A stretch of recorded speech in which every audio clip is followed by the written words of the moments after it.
महाभारत के युद्ध में अर्जुन के रथ पर बैठे हनुमान जी कभी कभी खड़े होकर कौरवों की सेना की ओर घूरकर देखते। उस समय कौरवों की सेना तूफान की गति से युद्ध भूमि को छोड़कर भाग जाती। हनुमान जी की दृष्टि का सामना करने का साहस किसी में भी नहीं था।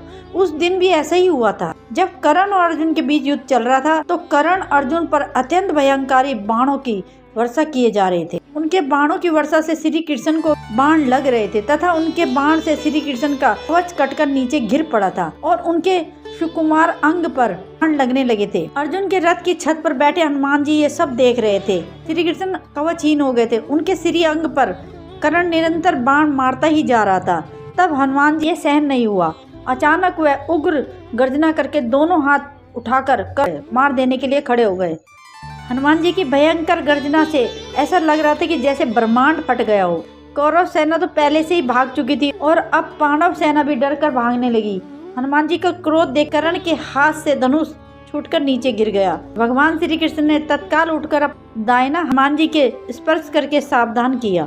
रुको हनुमान, तुम्हारे क्रोध करने का ये समय नहीं है। श्री कृष्ण के स्पर्श से हनुमान जी रुक तो गए किंतु उनकी पूंछ खड़ी होकर आकाश में हिल रही थी। दोनों हाथों की मुट्ठियां बंद थी और वे अपने दांत किटकिटा रहे थे और आग जैसे नेत्रों से कर्ण को घूर। हनुमान जी का क्रोध देखकर कर्ण और उनके सारथी कांपने लगे। हनुमान जी का क्रोध शांत न होते देखकर श्री कृष्ण ने कड़े स्वर में कहा, हनुमान जी मेरी ओर देखो।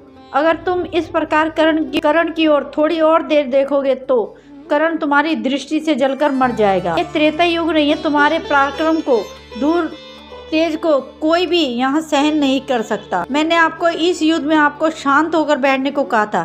फिर हनुमान जी ने अपने आराध्य देव की तरफ देखा और वह शांत होकर बैठ गए। दोस्तों, अगर आपको ये कहानी पसंद आई हो तो हमारे इस चैनल को सब्सक्राइब कर लेना और वीडियो को लाइक करके जय श्री कृष्ण जरूर लिखें। जय श्री कृष्ण।